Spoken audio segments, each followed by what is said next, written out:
معزز سامعین گرامی قدر، نبی کریم صلی اللہ علیہ وسلم کی ہجرت کا باب آپ کے سامنے رکھا۔ اس کے بعد مسجد النبوی کی عدیل، اس کو صحیح کرو، مسجد النبوی کی جو بنیادی حیثیت اور مسجد کی جامعیت کی جو حیثیت ہے اسلام میں، اس کا ذکر کیا۔ تھوڑا پیچھے کریں اس کو۔ نبی کریم صلی اللہ علیہ وسلم نے اصحاب صفہ کا جو چبوترا بنایا تھا، اس کے اندر بعض لوگوں کے ذہن میں یہ بات ہے کہ شاید وہ سارے طالب علم تھے اور حدیث کے طالب علم تھے، ان کا جہاد کے میدانوں کے ساتھ کوئی تعلق نہ تھا۔ اصحاب صفہ یہ جو چبوترا تھا، یہ جو اسلام کی پہلی یونیورسٹی تھی، یہ جو اسلام کی پہلی ہجرت گاہ بھی تھی، جو بھی مہاجر آتا تھا اس کو بھی یہاں پہ پناہ دی جاتی تھی، اس لیے اس کو صفۃ المہاجرین بھی کہا جاتا ہے۔ نبی کریم صلی اللہ علیہ وسلم نے یہاں پہ تربیت کا یہ انداز بنایا ہوا تھا کہ یہاں پہ صرف ابو ہریرہ یا ابو ذر غفاری اصحاب صفہ میں شامل نہیں تھے، بلکہ غسیل الملائک کا حضرت حنظلہ بھی اسی مدرسے سے فارغ ہیں، حباب بن ارت بھی اسی مدرسے سے فارغ ہیں، بلال بن رباح بھی اسی مدرسے کے ہیں، حذیفہ بن یمان بھی اسی مدرسے کے ہیں، عبداللہ بن مسعود بھی اسی مدرسے کے ہیں، ارباز بن ساریہ بھی اسی مدرسے کے ہیں۔ یہ ایک جامع مدرسہ تھا جہاں سے دین کے طالب علم بھی نکلتے تھے، حدیث کے علماء بھی نکلتے تھے، مجاہدین بھی نکلتے تھے۔ تو یہ بات کہنا کہ یہ اصحاب صفہ صرف ان لوگوں کے لیے خاص تھا جنہوں نے حدیث کی خدمت کی، یہ بات درست نہیں ہے، بلکہ یہ مختلف نوع لوگوں کا ایک مدرسہ تھا۔ اور رسول اللہ صلی اللہ علیہ وسلم نے مسجد میں آنے کے بعد سب سے پہلے اس کا قیام کر کے اس بات کے اوپر مہر تصدیق کو ثبت کر دیا کہ اسلام میں بھی اولیت ہے، افضلیت ہے تو وہ علم کی ہے۔ اور رسول اللہ صلی اللہ علیہ وسلم نے اپنے صحابہ کو یہ باتیں سمجھا دی۔ اور امام ابن قیم نے کیسی خوبصورت بات کی کہ جس طرح آسمان ستاروں سے مزین ہوتا ہے، طرح طرح کے ستارے آسمان کو رونق بخشتے ہیں، جب انسان رات کو تاریکی میں آسمان کو دیکھے تو مبہوت ہو کے رہ جاتا ہے، حیرت زدہ ہو کے رہ جاتا ہے کہ آسمان کو اللہ تعالیٰ نے کتنا پیارا سجایا ہے۔ اسی طرح ان ستاروں کی مانند زمین کے اوپر علماء ہیں جن کی وجہ سے اللہ تعالیٰ نے زمین کو سجایا ہوا ہے، اور اگر یہ علماء نہ ہوں تو لوگ تو جانور بن جائیں، بلکہ جانوروں سے بھی بدتر بن جائیں۔ اسی لیے رسول اللہ صلی اللہ علیہ وسلم نے عابد کے اوپر عالم کی فضیلت کی احادیث اس اصحاب صفہ کے مدرسے کی اہمیت کو واضح کرنے کے لیے بیان کرتے گئے۔ کس قدر احادیث ہیں، بے شمار احادیث ہے علم کی فضیلت کے اوپر، عالم کی فضیلت کے اوپر، کہ عالم کی عابد پہ کتنی بڑی فضیلت ہے۔ اور بعض محدثین نے تو یہ لکھ دیا 2000 عابد بھی سجدہ رکوع ذکر الہی کرتے رہے، اسلام کو ان سے اتنا فائدہ نہیں پہنچتا جتنے ایک عالم سے پہنچتا ہے۔ اور رسول اللہ صلی اللہ علیہ وسلم نے بھی کہہ دیا کہ عالم کی جو فضیلت عابد کے اوپر ہے ایسے ہی ہے جیسے میری تم لوگوں کے اوپر ہے۔ اور رسول اللہ صلی اللہ علیہ وسلم نے یہ ساری فضیلتیں اصحاب صفہ کی اہمیت کو ظاہر کرنے کے لیے کی۔ اور اگر آپ سمجھتے ہیں کہ دینی مدارس کی، دین کے طلباء کی کوئی حیثیت نہیں ہے، تو رسول اللہ صلی اللہ علیہ وسلم نے تو یہاں تک کہہ دیا جب بندہ گھر سے نکلتا ہے علم حاصل کرنے کے لیے، آج جمعے میں آپ دین کی کوئی بات سمجھنے کے لیے آئے ہیں، تو محدثین نے یہ بھی لکھا کہ جو دین سیکھنے کے لیے صرف گھر سے نکل جاتا ہے، مستقل کی بات نہیں ہے، مسجد میں آئے ہیں کہ دین کی چند باتیں سیکھ لیں، ابھی وہ بندہ گھر سے نکلتا ہے، آسمان کے فرشتے نازل ہوتے ہیں، ان کے پاؤں کے نیچے اپنے پروں کو بچھا دیتے ہیں، سمندر کی مچھلیاں، بلوں کی چونٹیاں ان کے لیے دعائے مغفرت شروع کر دیتی ہیں۔ تو جو بندہ سارا سال ہی مدرسے میں ہو، جو بچہ ہمیشہ ہی دین کا طالب علم ہو، ایک دفعہ چل کے آنے والے کی یہ فضیلت ہے تو ہمیشہ کے لیے پڑھنے والے کی کیا فضیلت ہوگی، آپ خود اندازہ کر لیجئے۔ ان کے جو فضائل ہیں ان میں سے یہ ایک لمبا باب ہے، چونکہ سیرت کے اندر آیا ہے اس لیے اس کو تیزی سے بیان کر کے آگے چلیں گے۔ ان کی فضیلت کو سمجھنے کے لیے رسول اللہ صلی اللہ علیہ وسلم کی ایک حدیث بڑی اہم ہے۔ حضرت فاطمہ ان کے ہاتھوں پہ چھالے پڑ گئے، چکی چلا چلا کے چھالے پڑ گئے۔ حضرت علی نے کہا کہ جاؤ اپنے بابا کو، کوئی اتنے غلام آتے ہیں، مال غنیمت آتا ہے، یہ غلام ہمیں بھی دے دیں۔ یہ دنیا کا سب سے عظیم باپ ہے اور یہ کائنات کی سب سے افضل بیٹی ہے۔ آج میں اور آپ بھی بیٹیوں والے ہیں، ہم اپنی بچیوں کی کیسی تربیت کرتے ہیں۔ اگر ہماری بچی کو یہ آ کے کہے کہ بابا ہاتھ چھلنی ہو گئے ہیں، آٹا پیس پیس کے، چکی چلا چلا کے، تو تو آج کا باپ کہے گا بڑا ظالم ہے تیرا خاوند، تیری ہیلپ نہیں کرتا، تیری مدد نہیں کرتا، تجھے کام والا نہیں لا کے دیا۔ رسول اللہ اپنی بیٹی کو کہہ رہے ہیں وہ مرد درویش علی ہے، اس کی خدمت میں اپنے آپ کو کھپا لے، اس کی خدمت میں اپنے آپ کو کھپا لے۔ اور یہاں تک بس نہیں، بیٹی فاطمہ گزارش کر رہی ہے کہ بابا ایک غلام دے دیجئے، کوئی گھر کے کاموں میں میرا مددگار بن جائے۔ رسول اللہ صلی اللہ علیہ وسلم کہتے ہیں میں تجھے کیسے غلام دوں، میں تجھے کیسے غلام دوں جب تک اصحاب صفہ کے کھانے پینے کا، رہائش کا، اس مدرسے کا مکمل انتظام نہیں ہو جاتا، میں محمد صلی اللہ علیہ وسلم تجھے غلام نہیں دے سکتا۔ رسول اللہ اپنی بیٹی کے اوپر کس کو ترجیح دے رہے ہیں؟ دین کے طلباء کو، دین کے علماء کو۔ رسول اللہ صلی اللہ علیہ وسلم نے ساتھ میں ایک نصیحت بھی کر دی کہ میں اس وقت تک تجھے غلام نہیں دوں گا جب تک اصحاب صفہ کے کھانے پینے کا، رہن کا، بود و باش کا مکمل طور پہ خرچہ میں نہیں اٹھا لیتا۔ ہاں ایک کام میں تجھے کر کے بتا دیتا ہوں، یہ 33 مرتبہ تسبیح فاطمہ جس کو آپ جانتے ہیں، سبحان اللہ، اللہ اکبر، الحمدللہ، یہ پڑھ لیا کر۔ جب رات کو پڑھے گی سارے دن کی تھکاوٹ اتر جائے گی اور اللہ کے ہاں تیرا درجہ بلند ہوتا چلا جائے گا۔ رسول اللہ صلی اللہ علیہ وسلم نے تدبیر بھی بتا دی اور اصحاب صفہ کی اہمیت کا جو ادراک تھا امت کو دینا وہ بھی سمجھا دیا۔ صرف یہ ایک حدیث کافی ہے سمجھنے کے لیے کہ دین کے مدارس کی، دین کے تعلیم کی اور علماء کی اسلام میں قدر و منزلت اور حیثیت کیا ہے۔ آج ہم نے مسجد سے ناطہ توڑ دیا۔ آج مسجد جو ہے وہ جامعیت کی بنیاد نہیں ہے، آج مسجد عدالت بھی نہیں ہے، آج مسجد پریزیڈنسی بھی نہیں ہے، آج مسجد کمیونٹی سینٹر بھی نہیں ہے۔ ہونا تو یہ چاہیے تھا کہ سارے امور اس قسم کے مسجدوں میں سر انجام دیے جائیں۔ اور آج اللہ کے فضل و کرم سے نکاح آسان تحریک کے جو ہمارے ساتھی ہیں وہ آئے ہیں، صرف 4-5 بندوں کے اوپر برات مشتمل ہے۔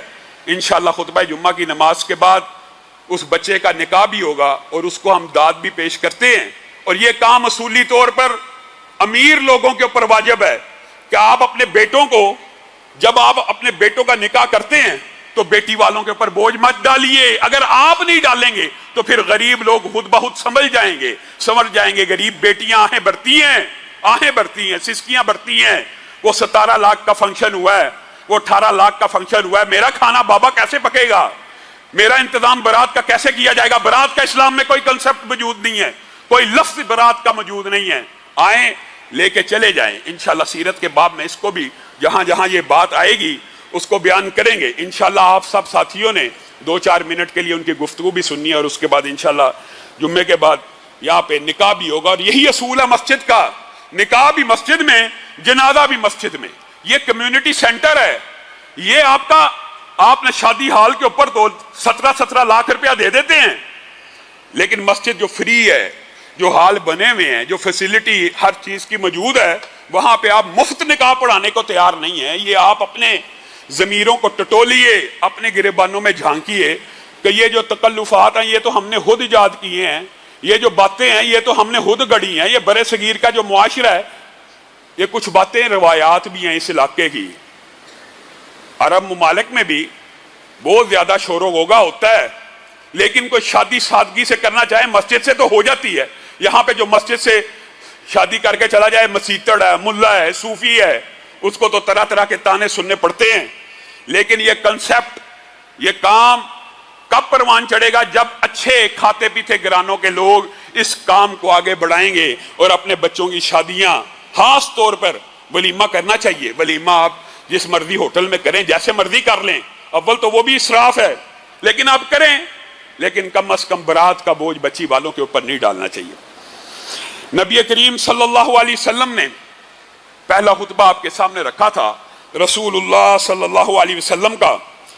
رسول اللہ صلی اللہ علیہ وسلم نے مدینہ پہنچنے کے بعد جو دوسرا عظیم الشان خطبہ دیا، اس میں بھی 4 ہی نکات تھے۔ جیسے پہلے خطبے کے اندر آپ کو بتایا تھا بڑا مختصر تھا، بڑا جامع تھا، لیکن رسول اللہ صلی اللہ علیہ وسلم نے یہاں پہنچ کے جو دوسرا خطبہ دیا، جو آج آپ ہر جمعے سے قبل سنتے ہیں، یہ ساری باتیں بھی اس خطبے میں موجود تھی۔ لیکن جو 4 باتیں بنیادی طور پہ دوسرے خطبے میں مدینہ پہنچنے کے بعد رسول اللہ نے کہی تھی، ان میں سے پہلی بات یہ تھی، یہ کتاب اللہ ہے، یہ کلام اللہ ہے، یہ اللہ کا کلام ہے، اس کے ساتھ تمسک اختیار کرو، اس کے ساتھ چمٹ جاؤ، اس کی قدر و منزلت کو سمجھ جاؤ، یہ اللہ کا کلام ہے۔ میرے بھائیو، اللہ کا کلام جو صرف اللہ کا کلام دو حرفی ہو، کن، صرف کن ہو، تو جو چاہے اللہ تعالیٰ مارد وجود میں لے آتا ہے، تخلیق کر لیتا ہے۔ میں اور آپ کتنے غافل ہیں، یہ ہزاروں کلمات اللہ تعالیٰ نے مجھے اور آپ کو عنایت کر دیے۔ وَلَوْ أَنَّ قُرْآنًا سُيِّرَتْ بِهِ الْجِبَالُ أَوْ قُطِّعَتْ بِهِ الْأَرْضُ أَوْ كُلِّمَ بِهِ الْمَوْتَى، اللہ کہہ رہا ہے، مولوی نہیں کہہ رہا۔ دنیا میں کوئی کلام ایسا ہو کہ پہاڑ چل پڑیں، زمین پھٹ جائے، مردے زندہ ہو جائیں، تو وہ کلام اللہ کے علاوہ کوئی کلام نہیں ہو سکتا۔ ہم اس کلام سے غافل ہیں۔ تو رسول اللہ صلی اللہ علیہ وسلم نے پہلا کام جو کیا وہ کلام اللہ کی اہمیت سمجھائی۔ دوسری بات انہوں نے کی، اللہ سے محبت بھی کرو۔ کلام اللہ اگر پڑھنا ہے تو اس کے بعد اللہ رب العزت سے محبت بھی کرنی ہے۔ پھر تیسری بات جو کہی وہ یہ کہی کہ اللہ کی محبت کے علاوہ بندوں نے آپس میں بھی محبت کرنی ہے۔ یہ ایک آپ کے سامنے صرف خلاصہ خطبے کا رکھ رہا ہوں، اور خطبہ بھی مختصر ہے اور 4 ہی پوائنٹس پہ مشتمل ہے۔ اور چوتھی بات کیا گئی؟ سچ بولنا ہے، اللہ سے ڈرنا ہے اور سچ بولنا ہے۔ یہ رسول اللہ صلی اللہ علیہ وسلم بنیادی طور کے اوپر پہلے اور دوسرے خطبے میں یہ جو باتیں کر رہے ہیں، یہ ایک دباچہ باندھ رہے ہیں، ایک مقدمہ قائم کر رہے ہیں۔ کس کا؟ اسلامی ریاست کا، اسلامی سلطنت کا، اسلامی ریاست کے بنیادی ستون۔ جس طرح اذان سے شاعر اللہ سے، اذان شاعر اللہ میں سے ہے، جس طرح پچھلے خطبے میں آپ کے سامنے رکھا تھا کہ اشہد ان لا الہ الا اللہ کا مطلب یہ ہے کہ زمین اللہ کی ہے، حاکمیت اللہ کی ہے۔ اشہد ان محمد رسول اللہ کا مطلب یہ ہے کہ اس دھرتی کے اوپر اگر نظام چلے گا تو رسول اللہ صلی اللہ علیہ وسلم کا چلے گا۔ یہ شاعر اللہ میں سے ہے۔ جیسے اذان کی آواز دے کر اقامت دین کی بنیادیں رکھ دی، اسی طرح ان 2 خطبوں میں بھی اسلامی ریاست کا دباچہ باندھا جا رہا ہے۔ اور وہ دباچہ کیا ہے وہ بھی سمجھ لینا چاہیے۔ میرے بھائیوں، پچھلے خطبے میں آپ کے سامنے دارالکفر کے حوالے سے چند گزارشات پیش کی تھی۔ اس حوالے سے بہت سے ساتھیوں نے سوشل میڈیا کے اوپر بھی سوالات کیے۔ انشاءاللہ جہاں جہاں یہ بات آئے گی اس کو ایک مرتبہ مستقل ایک خطبے میں تفصیلاً بھی بیان کریں گے کہ آپ نے بعض جزئیات کو چھوڑ دیا۔ میرے بھائیوں، مختصر بات یہ ہے، آپ نے اسلامی ممالک کا مطالعہ ہی نہیں کیا ہوا، آپ کو پتہ ہی نہیں دنیا میں اسلامی ممالک کتنے ہیں۔ اور اگر یہ پتہ بھی ہے کہ 56 اسلامی ممالک ہے تو آپ کو پتہ ہی نہیں وہ نقشے کے اوپر کہاں پہ ایگزسٹ کرتے ہیں۔ آپ صرف یہ سمجھتے ہیں کہ سعودی عربی اسلامی ملک ہے، جی وہ نہیں، ہمیں نیشنلٹیاں نہیں دیتا۔ آپ نے صرف ایک ملک کو اسلامی ریاست سمجھ لیا، 56 سے زائد اسلامی سلطنتیں ہیں۔ آپ نقشے کا مطالعہ تو کریں، آپ اپنے قلوب و ذہان کو کھولے تو صحیح، آپ دیکھیں تو صحیح افریقہ کے اندر کون کون سے اسلامی ملک ہیں۔ آپ کو کس نے کہہ دیا جی اسلامی ملک ہمیں آنے کی اجازت نہیں دیتے؟ یہ غلط فہمی ہے۔ انشاءاللہ جب موقع آئے گا تفصیلاً اس کو دوبارہ بیان کریں گے اور جو جزئیات رہ گئی ہیں اس کو بھی بیان کریں گے۔ لیکن جو بڑی اہم بات ہے، اگر یہ 2 باتیں مسلمان سمجھ لیں، ایک تو دارالکفر والی اور ایک یہ اقامت دین والی۔ اقامت دین، میرے بھائیوں ایک بات یاد رکھنا، جس بندے کے پاس قوت نافذہ نہ ہو، اگر اسلام کے پاس یا مذہب کے پاس قوت نافذہ نہیں ہے، قوت نافذہ سے کیا مراد؟ تنفیذ کے اختیارات نہیں ہے، اسلامی حدوں کو قائم کرنے کی سہولت میسر نہیں ہے، تو حقیقی معنوں میں وہ اسلامی ریاست، نام کی اسلامی ریاست تو ہو سکتی ہے، لیکن حقیقت یہ ہے کہ اس کی طرف جد و جہد کرنی چاہیے مسلمانوں کو قوت نافذہ کے حصول کے لیے۔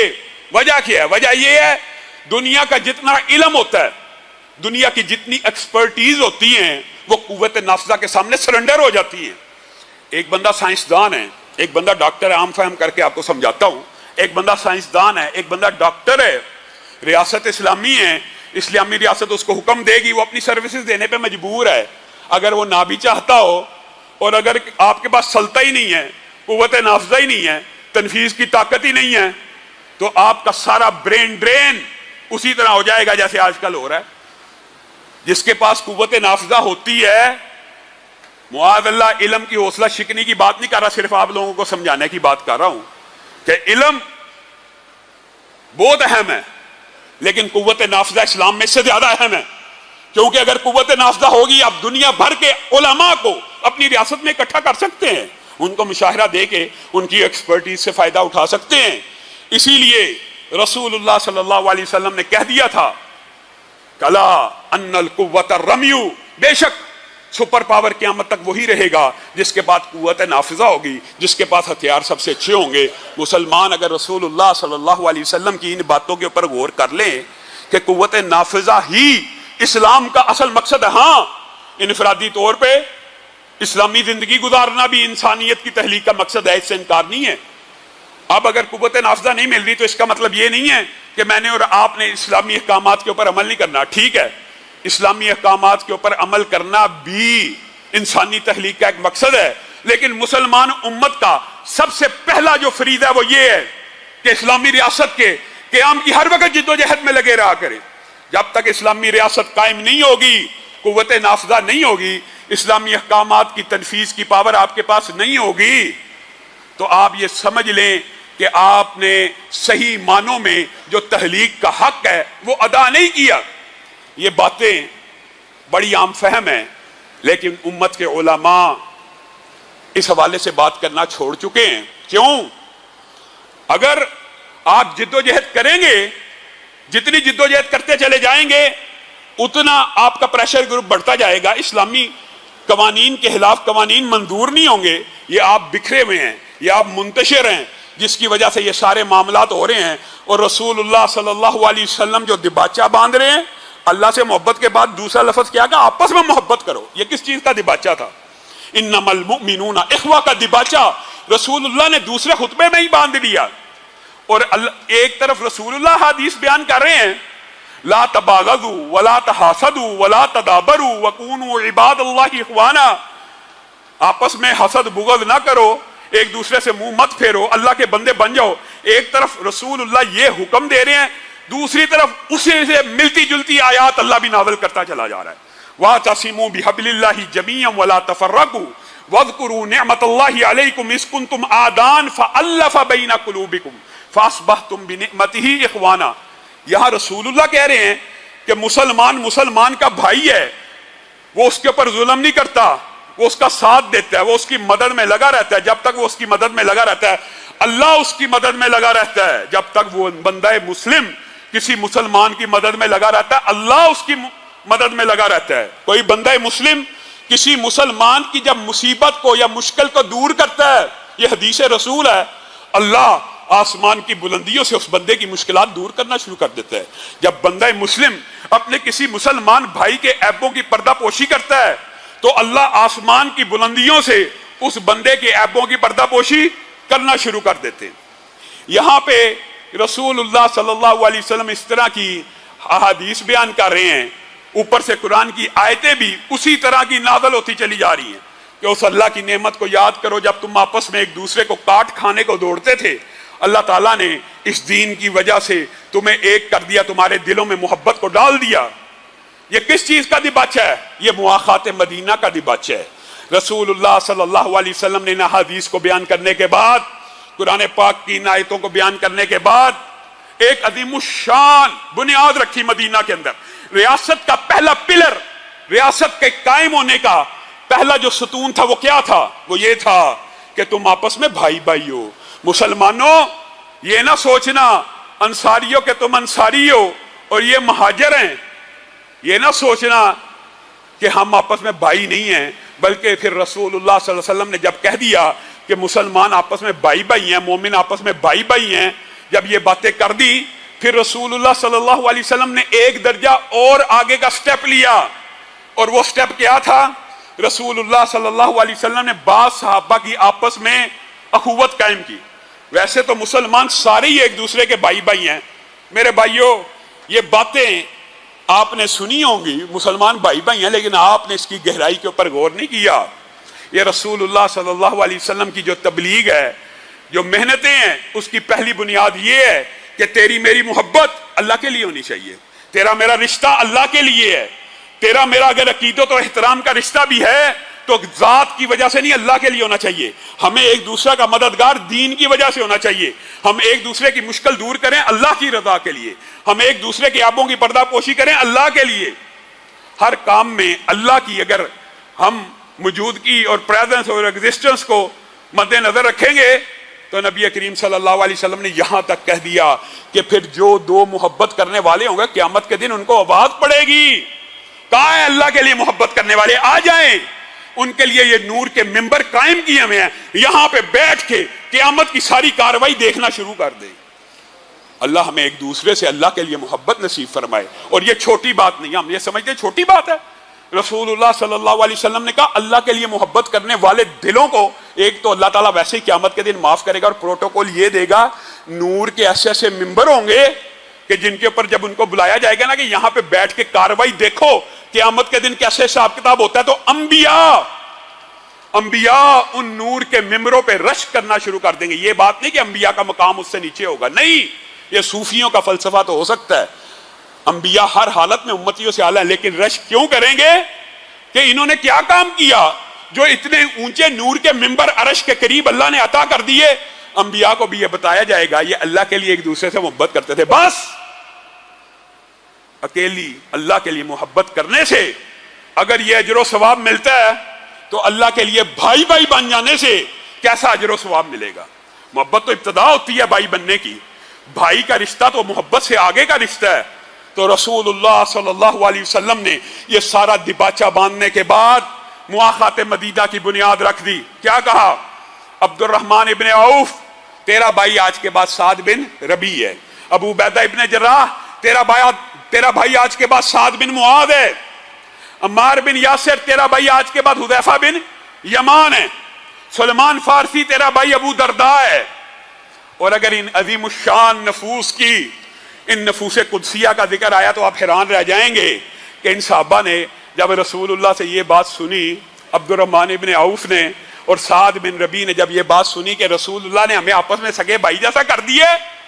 سعد بن ربیع کی 2 بیویاں تھیں، انہوں نے عبد الرحمن ابن عوف کو کہا کہ شریعت کے اندر شادی کے لیے ایک مرتبہ دیکھنا جائز ہے، یہ محبت ہے، یہ اثار ہے، یہ قربانیاں جو انصاریوں نے دی ہیں۔ سعد بن ربیع کیا کہتے ہیں؟ عبد الرحمن میری 2 بیویاں ہیں، ایک مرتبہ دونوں کو دیکھ لے، جو تجھے پسند آتی ہے میں اس کو طلاق دیتا ہوں، اس سے شادی کر لے۔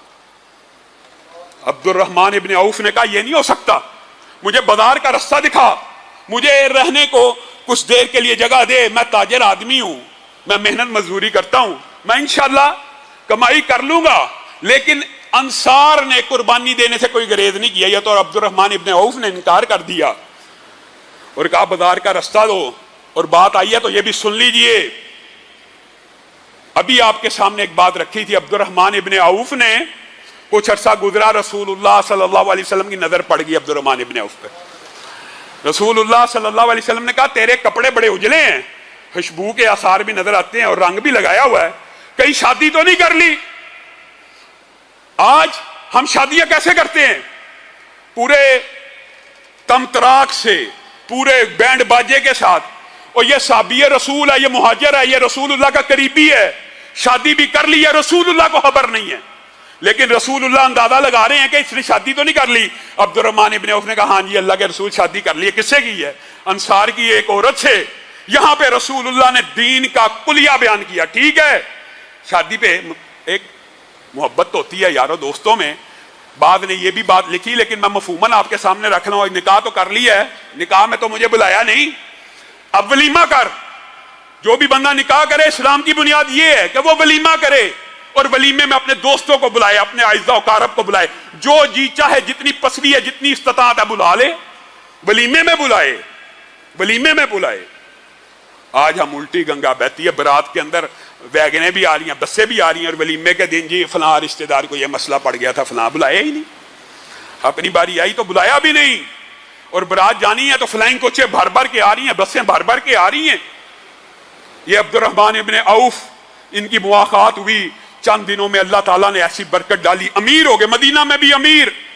اور دوسری مواخات جو سلمان فارسی اور ابو درداء کے مابین ہوئی، یہ بھی عظیم الشان مواخات کا۔ دیکھیں اللہ کے رسول نے بھائی بھی بنایا تو کیسے لوگوں کو آپس میں بنا دیا کہ ایک دوسرے کی اصلاح بھی کرتے رہیں اور ہم ذہن بھی ہوں۔ حضرت سلمان فارسی ایک دن حضرت ابو درداء کے گھر پہنچے، ابو درداء کی بیوی کو دیکھا، نارمل کپڑے، اجڑا ہوا حلیہ، کوئی تیاری نہیں، ایسے محسوس ہی نہیں ہو رہا کہ یہ عورت کی شادی ہوئی ہے۔ کیا بات ہے ام درداء، کیا مسئلہ ہے؟ کہا آپ کے جو بھائی ہیں ان کو کوئی حاجت ہی نہیں میرے پاس آنے کی، آتے ہی نہیں تو میں بھی تیار ہوتی. حضرت سلمان فارسی نے کہا اچھا. حضرت سلمان فارسی ابو دردہ کے گھر میں داخل ہوئے. ابو دردہ نے کھانے پینے کا انتظام کیا. کہا کھا. کہا جب تک تو نہیں کھائے گا میں نہیں کھاؤں گا. کہا میں روزے سے ہوں. کہا کھا کھا. ابو دردہ کا روزہ توڑوایا, ان کو کھانا کھلایا, پھر رات کو سو گئے. تھوڑی دیر سوئے, ابو دردہ اٹھ گئے, سلمان فارسی کو اٹھانے لگے, اٹھ جائیے رات تہجد کا وقت ہو گیا, نماز کو پڑھتے ہیں. کہا سو جا. پھر اٹھایا, پھر کہا سو جا. فجر کی کچھ دیر پہلے جب وقت رہ گیا, حضرت سلمان فارسی اٹھے, وضو کیا اور ابو دردہ کو کہا اب اٹھ جا, اب اٹھ جا, اب وقت ہے اللہ کو منانے کا. پھر تہجد پڑھی اور ساتھ میں ایک عظیم الشان نصیحت کی, اِنَّا لِنَفْسِكَ عَلَيْكَ حَقًّا اِنَّا لِزَوْجِكَ عَلَيْكَ حَقًّا. اے ابو دردہ, تیری ذات کا بھی تیرے اوپر حق ہے, تیری بیوی کا بھی تیرے اوپر حق ہے. فَأَعْطِي كُلَّ ذِي حَقٍّ حَقَّهُ. اب تو ہر حق والے کو اس کا حق ادا کر. کیا مطلب؟ اگلے دن رسول اللہ کو پتا چلا, ابو دردہ دوڑتے ہوئے گئے, اللہ کے رسول کل یہ سارا ماجرا ہو گیا, سلمان فارسی نے پہلے میرا روزہ توڑوایا, پھر اس کے بعد رات کو عبادت نہ کرنے دی, فجر سے کچھ دیر پہلے اٹھایا, اور اس کے بعد مجھے نصیحت کرتا ہے کہ یہ تیری جان کا تیرے اوپر حق ہے, تیرے گھر والوں کا تیرے اوپر حق ہے, تیرے اہل بیت کا, تیرے نفس کا تیرے اوپر حق ہے. تو رسول اللہ صلی اللہ علیہ وسلم نے ابو دردہ کو کہا سلمان نے سچ کہا, اور اس کی باتوں کے اوپر عمل پیرا ہو جا. یہ اسلام کا دین ہے, یہ معتدل دین ہے, یہ متوازن دین ہے, یہ بھائی بندی, یہ مواخات رسول اللہ صلی اللہ علیہ وسلم کی عظیم الشان حکمت عملی تھی. اسی حکمت عملی کا ایک نتیجہ جب آئے گی بات تو انشاءاللہ بیان کریں گے, لیکن ایک صرف آپ کے سامنے اس کی ایک جھلک پیش کرنا چاہتا ہوں. یہ انصاری تھے نا, اور یہ سارے مہاجر تھے نا. جب نبی کریم صلی اللہ علیہ وسلم دنیا سے چلے گئے, انصار کے پاس مہاجرین نے پناہ لی ہے, اور مہاجرین ہی نے حضرت ابو بکر کو اپنا خلیفہ چن لیا. اگر یہ مواخات نہ ہوئی ہوتی تو یقین مانیے کبھی بھی انصار حضرت ابو بکر کی خلافت کے اوپر اتفاق نہ کرتے. یہ مواخات تھی, یہ وہ بھائی بندی تھی, یہ وہ انما المؤمنون اخوہ تھا کہ جس کی وجہ سے جیسے ہی حضرت ابو بکر کی خلافت ہوئی انصار نے سرنڈر کر دیا. اللہ رب العزت جو کہا گیا, جو سنا گیا, اس کو سمجھنے کی توفیق عنایت فرمائے.